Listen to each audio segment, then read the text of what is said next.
if there are concerns, let us say, in the United States or even in Europe, they very consciously and deliberately over the last 2 decades allowed their businesses to relocate.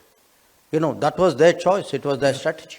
It isn't only about concerns about immigration or mobility. The part which concerns us is to convince them that mobility, the use of talent across boundaries, is to our mutual benefit.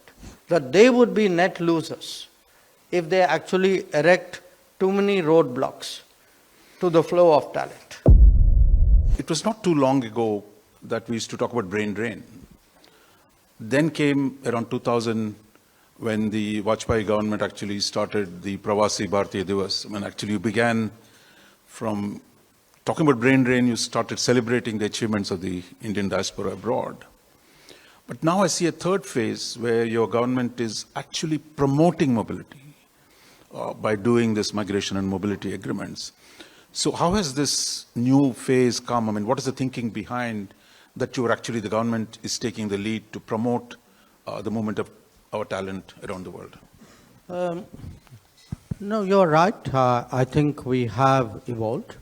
I think the brain drain perspective was very much more reflective of a protectionist era, where we saw a zero-sum game between us and the world. That if something went out to the world, it was lost to us. And that has obviously changed because as the diaspora grew and maintained its connect, you realize actually that they were an asset and they were a link rather than a loss.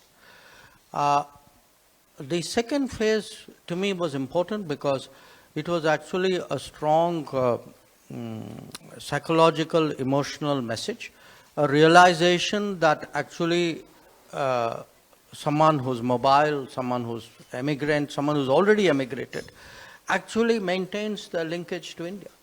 I think it needed, a very grounded political understanding of Indian society, rather than a very academic, theoretical view of people. To realize that, even if Indians went, even if they went 100 years, 150 years ago, that they still maintained their connections. And I think the Vajpayee government did a great service by creating that, understanding and formalizing it in many ways. And today, last 10, 12 years, I would say, under Prime Minister Modi, we've come out of the protectionist mindset. We are in many ways looking at the world much more confidently, exploring many more opportunities. Secondly, we have further consolidated the link with the diaspora. So we've taken the second phase and built further on it. But more than that, I think there's an appreciation today that, look, the nature of work, the nature of the economy, the comparative advantages we have, I would say even after COVID, the willingness to work, these are all today factors in creating new opportunities. Now, if you stay with that old mindset, and if there are people who do, there's nothing you can do about it. But if you stay with that old mindset, you're actually going to miss out on a lot of possibilities. And, my sense is today, especially the youth of India, that because they are so informed, because they are so connected, their imagination is not limited to the national boundaries. They are quite willing to explore opportunities abroad, and I think that's good for us. There's another change. You talked about how much the government today is willing to spend to deal with the difficulties that Indians face abroad. But there was a time in the protectionist era, shall we say, you went abroad, you were on your own. That it was your fate. That you had to deal with the real world out there. To one where the transition, now you mentioned, the kind of effort that the government puts in, how much of demand you get from the states, for example, from the chief ministers, to do this work a lot more vigorously? That's also been an evolution. Again, if I were to sum up the changes of the last decade in two parts, one is to create the kind of SOPs, the practices for this to happen, because it's not that easy. If the Ministry of External Affairs were to ask the Air Force or the Ministry of Defense to send out planes, to send out ships, or to ask airline carriers to dedicate planes, unless they are habituated, unless it has been worked out in advance, it doesn't happen. Unless you have a culture, even within our own system, let us say of, I don't want in a crisis someone saying, where is the authorization to house, 1,000 people who have landed up at my doorstep. So we've actually had to undergo, in many ways, a change in our own attitudes and thinking. That if there is a crisis, if there is a problem, solve it. You have the resources, you have the flexibility, you are empowered to do it. The systems are ready. we've all practiced it a lot. Every time we do an operation, can be big ones. And when I look back, the first one for me, when I came back as Foreign Secretary in 2015 was Yemen. But now I've even forgotten, in the last 12 years, how many of these we've done. We've done Afghanistan, we did Israel, we did Iran, we did Sudan. I'm not talking of first responder disaster. I'm talking of bringing back Indians from conflict situations. And what has happened is we have kind of honed a system where we even have a unit in the ministry. The moment you kind of flick a switch, they know, okay, get moving on this. So that's one I would say, important part of it. The other part of it is, this we do get, it's understandable that chief ministers, state governments write to us. But we also try to make them understand that, look, once you leave the shores of India, for us, you are Indians, so I can understand the pressures and compulsions on a chief minister. So we hear it, we absorb it, but at the end of the day, it just feeds into a national metrics of a plan which we deploy outside. Minister, what you said about the current policy of migration is very impressive, but there are 3-4 contradictions built into the policy. One, you yourself referred to legal versus illegal. Now, how are you addressing that question in this migration and mobility agreements? 21 you have signed. What has been the experience implementing that this, while you promote legal migration, you also work with the foreign governments to prevent illegal immigration? Well, I think we can be one part of the change, but our partner government has to be the other part of the change. And one of the reasons why we do these agreements is we try to make them understand, look, unless we cooperate, it's in our interest that mobility is legal. It is therefore a corollary of that, it's in our interest to be against illegal, irregular mobility. But that also requires cooperation. So if you can't say, I'll do one part and not do the other part. Just like we wouldn't say do the legal and by the way, we won't do anything for you on the illegal. But they also cannot expect we'll do everything on the illegal and by the way, stay out of the legal. So this is a compact, it is a working arrangement that we have. The legal and the illegal are two sides of the same coin. We have to cooperate on both. And again, cooperation has many facets here. Often, because one big challenge is always that we have an obligation if there is any of our citizens who's abroad illegally, we have an obligation to take them back. I don't think that's standard international practice. But we have to verify that they are indeed ours. So there are a lot of issues here, sometimes documentation. Now, there are countries which cite privacy. But they can't have it both ways. They can't say it's privacy, we can't tell you, but by the way, he's yours, take him back. So So we need a degree of transparency and understanding here.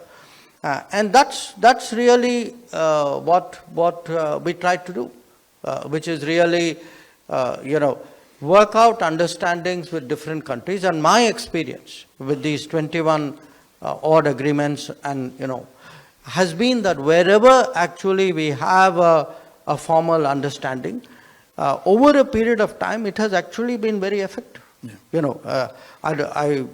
It would not be wise of me to give specifics here, but I know there were governments and often my own counterparts personally who began this exercise very skeptically, but then they saw for themselves that how much better the system works when we do have such a collaboration.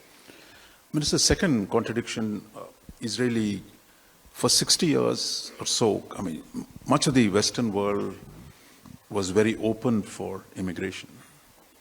Starting with our doctors, then our professors, now you have actually the IT professionals going all across the Western world, especially the English-speaking world. But that open... Not necessarily the English-speaking world. But there are some non-English speaking which have actually shown very strong recently Germany, growth in recent times. I'm talking about historically. But across the world, both English-speaking and non-English-speaking world, there is a political and social backlash against too much immigration. So that tension between, the economic needs require some foreign talent, but at the same time, political and social pressures to limit or restrict that immigration. We're seeing that in the H-1B debate in the US. How are you dealing with this tension that is unfolding? Well, I think a lot of these are issues, Raj, which they have to resolve. Because in many cases, the actual crisis has nothing to do with the mobility of the incoming workforce. If there are concerns, let us say, in the United States or even in Europe, it is because they very consciously and deliberately over the last 2 decades allowed their businesses to relocate. That was their choice, it was their strategy.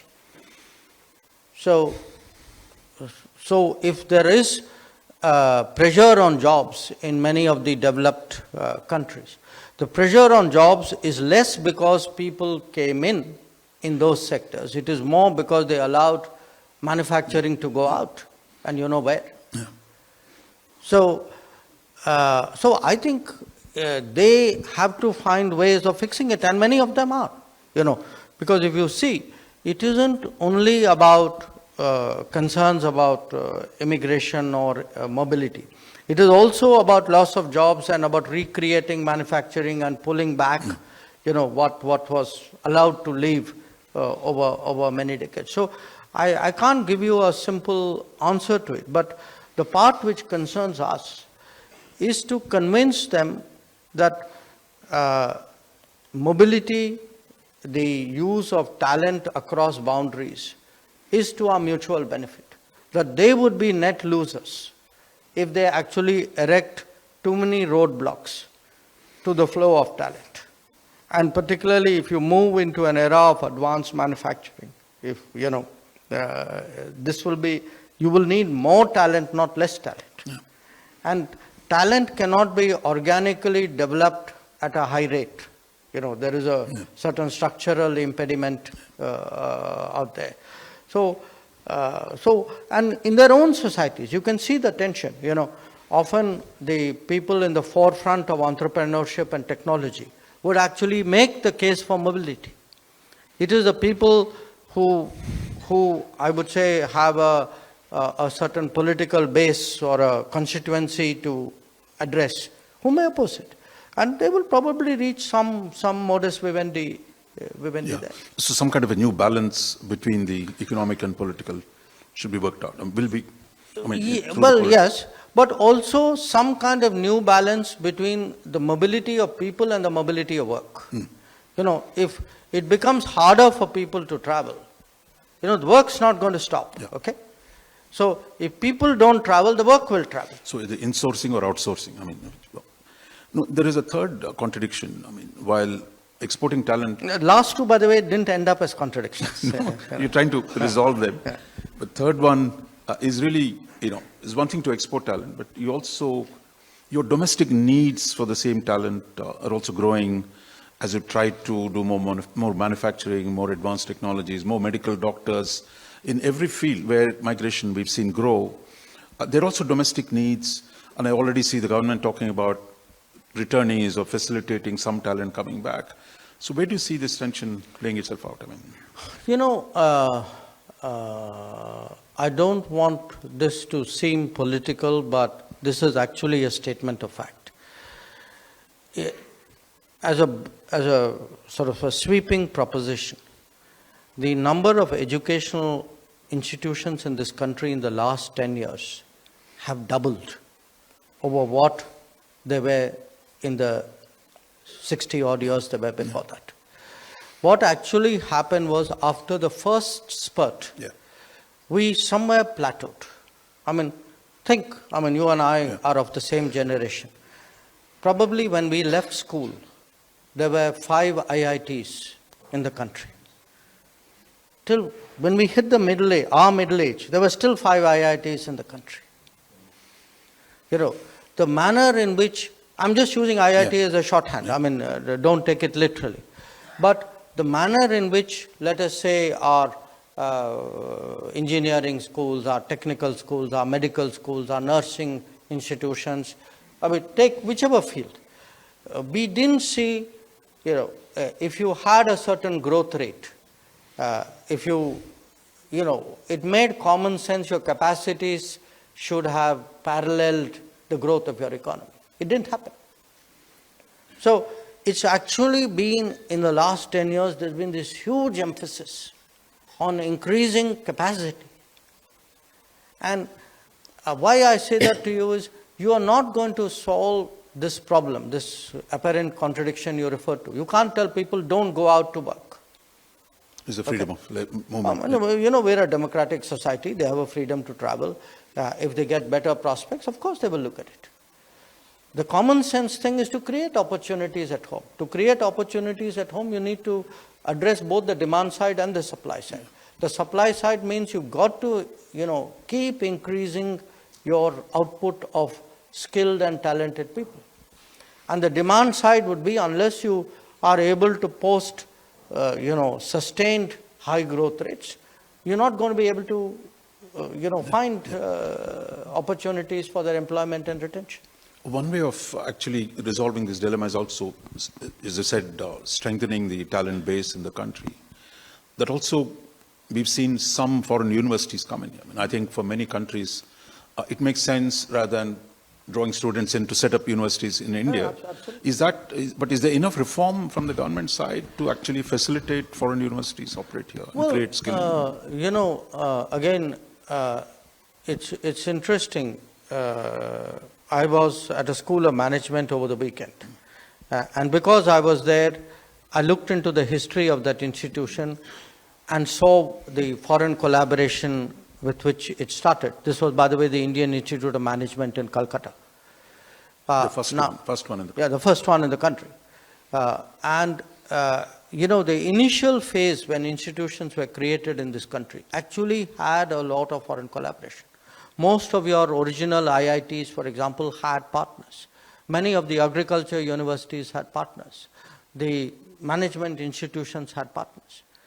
Then this plateau phase, where actually there was relatively little creation. Also the protectionist phase? Yeah, it was also the protectionist phase. I don't think the two, it was not a coincidence. Yeah.